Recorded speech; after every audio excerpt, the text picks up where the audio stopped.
ಎಂಬ ಊರಿನಲ್ಲಿ ಪ್ರೀತಿ ಎಂಬ ಹುಡುಗಿ ಇದ್ದಳು. ಪ್ರೀತಿಗೆ ಒಂದು ಚಟವಿತ್ತು, ಅದು ಸುಳ್ಳನ್ನು ಹೇಳೋದು. ಒಂದಿನ ಪ್ರೀತಿ ರಮ್ಯಾಳ ಹತ್ರ ಹೋಗಿ, ಹೇ, ನಾನು ಎಲ್ಲಿಗೆ ಹೋಗಿದ್ದೆ ಗೊತ್ತಾ? ಪ್ಯಾರಿಸ್ಗೆ ಹೋಗಿದ್ದೆ. ಅಲ್ಲಿ ನಾನು ಐಫಿಲ್ ಟವರ್ ನೋಡಿದೆ. ಎಷ್ಟು ಸುಂದರವಾಗಿ ಕಾಣಿಸ್ತಿತ್ತು ಗೊತ್ತಾ? ಏನು? ಹೌದಾ?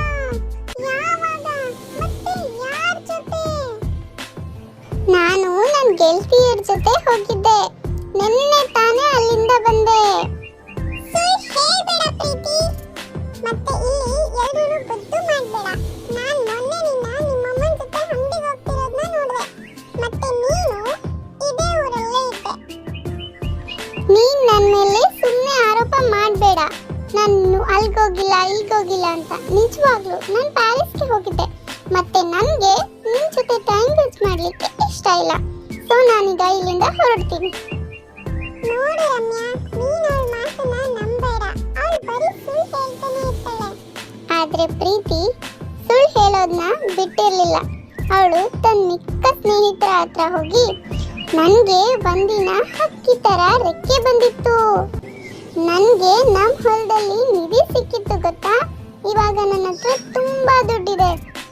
ಒಂದಿನ ರಾಜ ನಮ್ಮ ಮನೆಗೆ ಬಂದು ನನ್ನ ರಾಣಿ ಆಗು ಅಂದ್ರು. ನಾನೇ ನನ್ಗಿಷ್ಟ ಇಲ್ಲ, ಬೇಡ ಅಂದೆ. ನಾನು ಸುಪ್ರೀಂ ಕೋರ್ಟ್ ಅಲ್ಲಿ ಜಡ್ಜ್ ಆಗಿದ್ದೆ.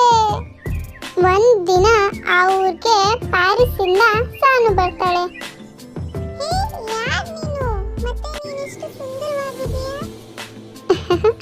ಧನ್ಯವಾದ. ನನ್ನ ಹೆಸರು ಸಾನು ಅಂತ. ನಾನು ಪ್ಯಾರಿಸ್ ಇಂದ ಬಂದಿದ್ದೀನಿ, ಇಲ್ಲಿ ರಜಾ ಕಳೆಯಲಿಕ್ಕೆ ಅಂತ ಹೇಳ್ಬಿಟ್ಟು.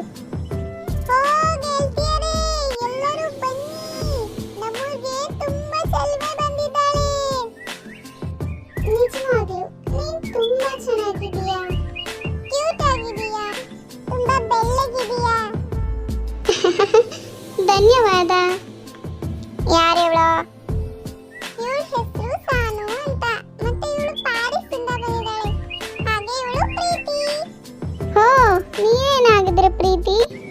ಹಾ ಹೌದು, ನಾನು ನಿನಗೆ ಗೊತ್ತಾ? ಹಾ, ಯಾಕೆ ಗೊತ್ತಿಲ್ಲ?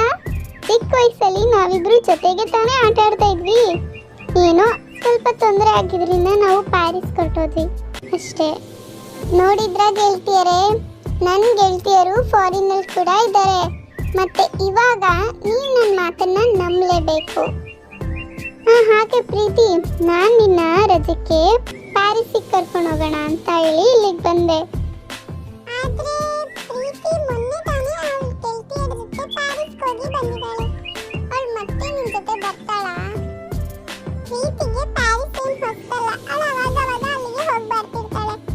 ಓ ಹೌದಾ, ಸಾರಿ ಪ್ರೀತಿ, ನಾನು ನಿನ್ನನ್ನು ಪ್ಯಾರಿಸ್ಸಿಗೆ ಕರ್ಕೊಂಡು ಹೋಗೋಣ ಅಂತ ಬಂದೆ. ಆದರೆ ನಿನ್ನ ಗೆಳತಿಯರಿಂದ ಗೊತ್ತಾಯಿತು ನೀನು ಆಗಲೇ ಪ್ಯಾರಿಸ್ಗೆ ಹೋಗಿ ಬಂದಿದ್ದೀಯಾ ಅಂತ. ಆದ್ದರಿಂದ ನಾನು ನನ್ನ ಮನಸ್ಸನ್ನ ಬದಲಾಯಿಸ್ಕೊಂಡೆ. ಅಯ್ಯಯ್ಯೋ, ನಾನು ನಿನ್ನ ಜೊತೆ ಏನು ಹೇಳಬೇಡ, ನನಗೆಲ್ಲ ಅರ್ಥ ಆಗುತ್ತೆ. ನೋಡಿದ ಜಾಗನೇ ಎಷ್ಟು ಅಂತ ನೀನು ನೋಡ್ತೀಯ ಅಲ್ವಾ? ಆದರೆ ನೆಕ್ಸ್ಟ್ ಟೈಮ್ ಏನಾದರೂ ನೀನು ಪ್ಯಾರಿಸ್ಸಿಗೆ ಬಂದರೆ ನಮ್ಮ ಮನೆಗೆ ಖಂಡಿತವಾಗ್ಲೂ ಬರಬೇಕು, ಆಯಿತಾ? ಅದು ಆ ಥರ ಅಲ್ಲ. ಪರವಾಗಿಲ್ಲ ಬಿಡು, ಇವಾಗ ನನಗೆ ಮನೆಗೆ ಹೋಗೋದಕ್ಕೆ ಟೈಮ್ ಆಯಿತು. ಅಮ್ಮ ಹುಡುಕ್ತಾ ಇರ್ತಾರೆ. ಸರಿ ಬಾಯ್, ನಾನು ಹೊರಡ್ತೀನಿ. ಬಾಯ್ ಸಾನು, ಮತ್ತೆ ಬರ್ತಾ ಇರು ಆಯಿತಾ? Thank you for watching. ಇದು ರಾಧೆ ಡ್ರೀಮ್ ಕ್ರಿಯೇಷನ್.